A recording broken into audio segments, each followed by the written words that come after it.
संभाजीनगर शहरमध्ये माननीय सीपी साहेबांच्या आदेशानुसार चायनीज आणि नायलॉन मांजेच्या विरोधामध्ये मोठ्या प्रमाणात कारवाई केली जात आहे. त्याचप्रमाणे जनजागृती सुद्धा केली जात आहे.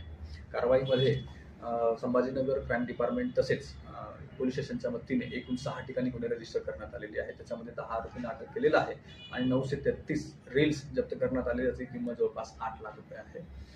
त्याचबरोबर आमचा या प्रेसचा मुख्य उद्देश होता की अवेअरनेस क्रिएट करणं, लोकांपर्यंत पोहोचणं. तर संभाजीनगर शहर पोलिसांच्या तर्फे माननीय सीपी साहेबांच्या तर्फे मी सर्वांना एक सूचना देऊ इच्छितो की तुम्ही नायलॉन मांजे आणि चायनीज मांजेचा वापर करू नये. पालकांना सुद्धा विनंती करतो की तुम्ही तुमच्या मुलांना नायलॉन आणि चायनीजचे मांजे देऊ नये, ज्याचे दुष्परिणाम मोठ्या प्रमाणात होत आहेत.